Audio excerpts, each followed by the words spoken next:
मुख्यमंत्री योगी आदित्यनाथ ने रामायण मेले के उद्घाटन पर एक बयान दिया और उन्होंने कहा कि बांग्लादेश में जो हो रहा है, संभल में जो हो रहा है और जो अयोध्या में हुआ, वो उन्हीं लोगों का किया हुआ है जो 500 साल पहले बाबर के सिपहला सालार ने किया था।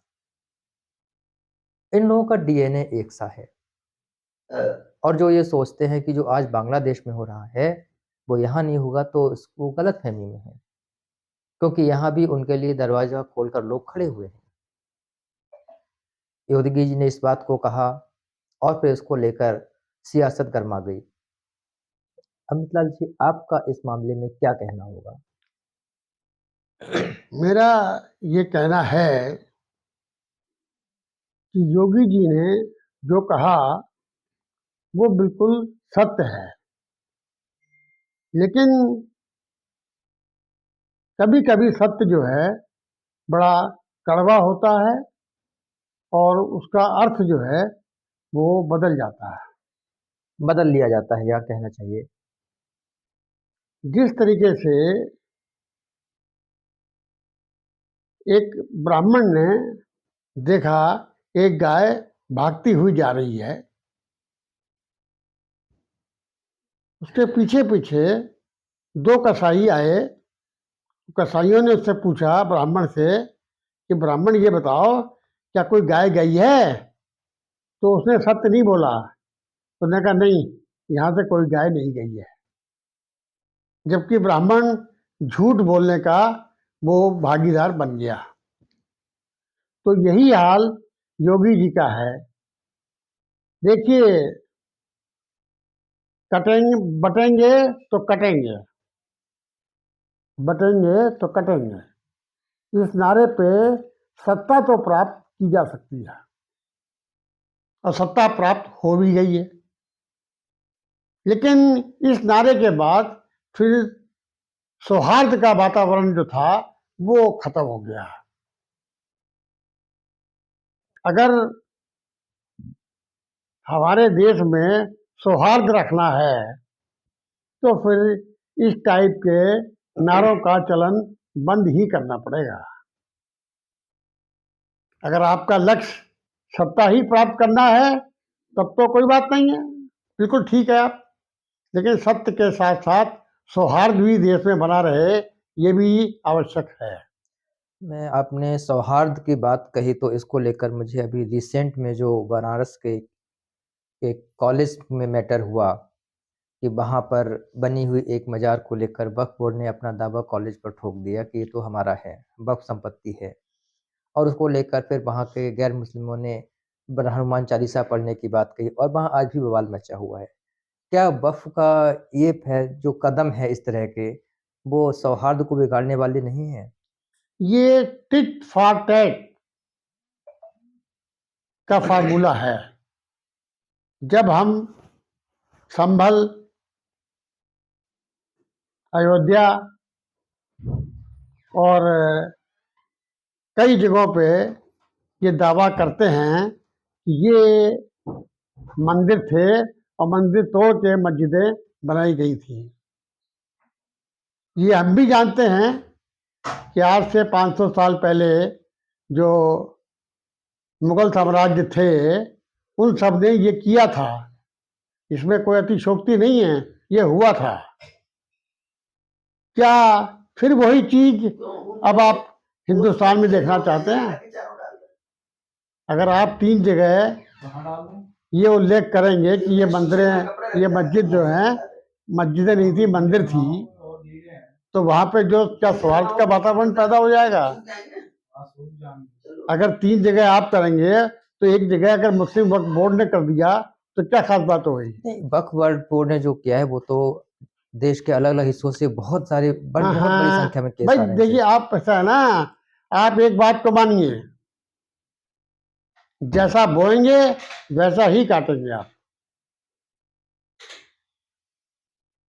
राजा को ये सौहार्द का वातावरण बनाना पड़ेगा, खाली सत्ता प्राप्त करना ही उसका उद्देश्य नहीं होना चाहिए। राज्य में शांति बनी रहे, देश में शांति बनी रहे, इसके लिए भी राजा को काम करना पड़ता है।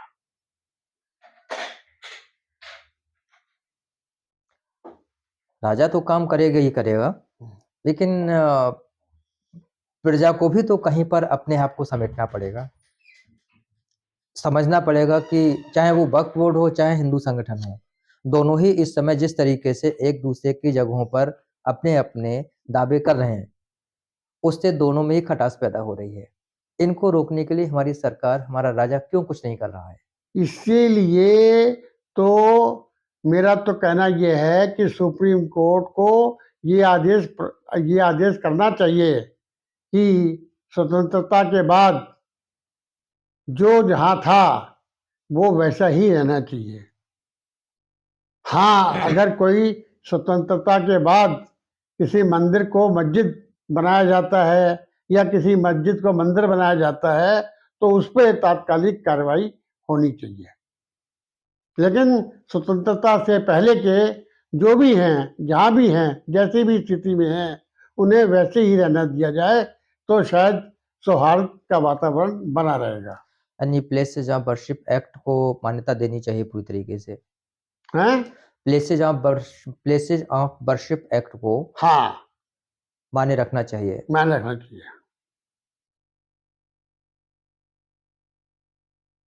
उसको मान्य रखना चाहिए, ठीक है, लेकिन जो वक्फ को असीमित सत्ता दी हुई है कि वो जहां हाथ रखे, क्या उसको भी मान्य रखना चाहिए? नहीं, वक्फ के जो असीमित अधिकार हैं वो उसकी विवेचना करके जो अधिकार उचित हों वही देने चाहिए और जो अधिकार जो हैं वो गलत हैं उनको गवर्नमेंट को वापस करना चाहिए। क्योंकि यहाँ पर एक जो बात आती है, जब प्लेसेज ऑफ वर्शिप एक्ट की बात होती है, तब तो एक पक्ष उसके लिए बड़े बड़े भाषण देता है, हर तरह समर्थन करता है कि प्लेसेज ऑफ वर्शिप एक्ट को ही मानना चाहिए। लेकिन जहाँ दूसरी तरफ वक्फ की तरफ बात आती है, वक्फ की शब्द तो वहां पर ही तुरंत बेफर जाते हैं कि ये हमारी सत्ता पर, ये हमारे धर्म पर हमला है।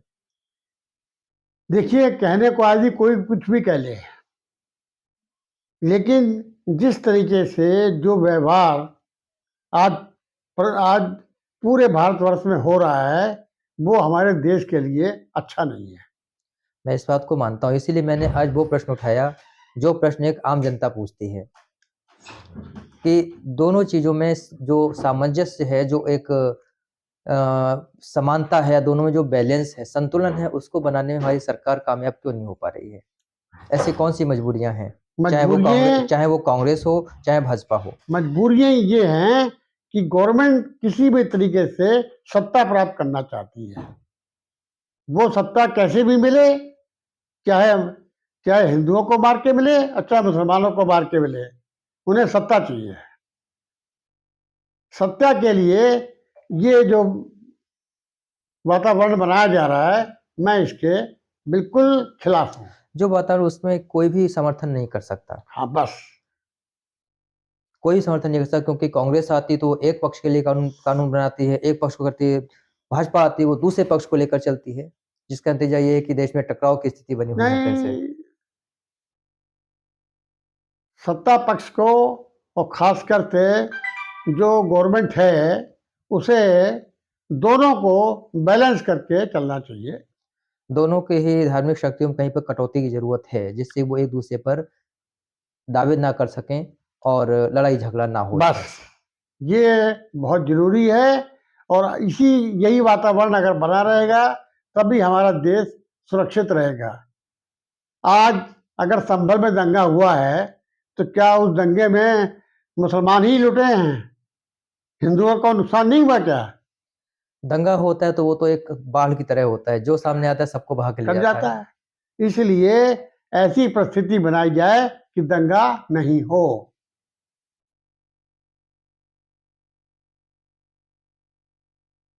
और उस परिस्थिति के लिए न्यायपालिका और कार्यपालिका दोनों को ही कड़े कदम और कड़े फैसले लेने की जरूरत है। बिल्कुल, न्यायपालिका और कार्यपालिका दोनों को ही सख्त फैसले लेने होंगे और कार्यपालिका ले ना ले, लेकिन न्यायपालिका को तो कठोर कदम उठाने ही पड़ेंगे।